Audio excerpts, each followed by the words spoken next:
মুসলিমদেরকে জব্দ করার জন্য যে চেয়েছিল, কিন্তু এখানে হিন্দুরা মরছে, মুসলিমরা নয়। কারণ হিন্দুরা গরু পোষে, এখানে একটা একটা করে প্রত্যেকটা ভাই গরু পোষেছে এখানে, কিন্তু কষ্টটা হিন্দুদের হবে, মুসলিমদের নয়। পেটে যে লাথি মারবে আমরা কোনোদিন বুঝবো না। আমাদেরকে তো আমাদের হিন্দু জাতিকেই মেরে দিচ্ছে।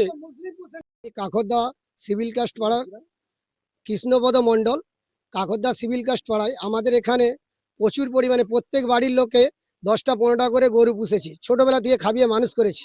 আজকে যে শুভেন্দুবাবু বলল কুরবানি হবে না, এই মুহূর্তে যদি না কুরবানি হয় আমরা এই গরুগুলোকে খাওয়াবো কি?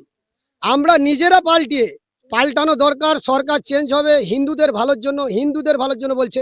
কাল আজকে গরু কারা পুষছে? হিন্দুরা। একমাত্র মরবে হিন্দুরা, এখানে কোনো বাঙালি ছাড়া কেউ মরবে না। একটা ছোট ছোট বাচ্চা, এখানে সবাই গরুর পিছনে পড়ে থাকি, দীর্ঘদিন কষ্ট করে মানুষ করছি, কি করে খাওয়াবো, কি করবো? লোন 10 লাখ টাকা ব্যাংক থেকে লোন লিবা আছে, 10 জনের গ্রুপ লিবা আছে, কি করে টাকা পরিশোধ করব? কিছুই খুঁজে পাচ্ছি না। আমরা গোটা পাড়া সাপোর্ট হয়ে বিজেপিকে ভোট দিয়েছি। আজ বিজেপি আমাদেরই ক্ষতি করছে, হিন্দুদেরকে মারার জন্য, মুসলিমদেরকে জব্দ করার জন্য যে চেয়েছিল, কিন্তু এখানে হিন্দুরা মরছে, মুসলিমরা নয়।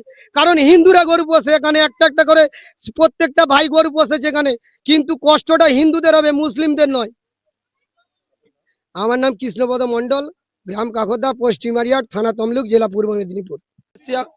আমরা শুভেন্দু বাবুকে নিয়ে এসেছি, আমরা চাইছি যে আমাদের বদল হোক, কিন্তু আমাদের পেটে যে লাথি মারবে আমরা কোনোদিন বুঝবো না।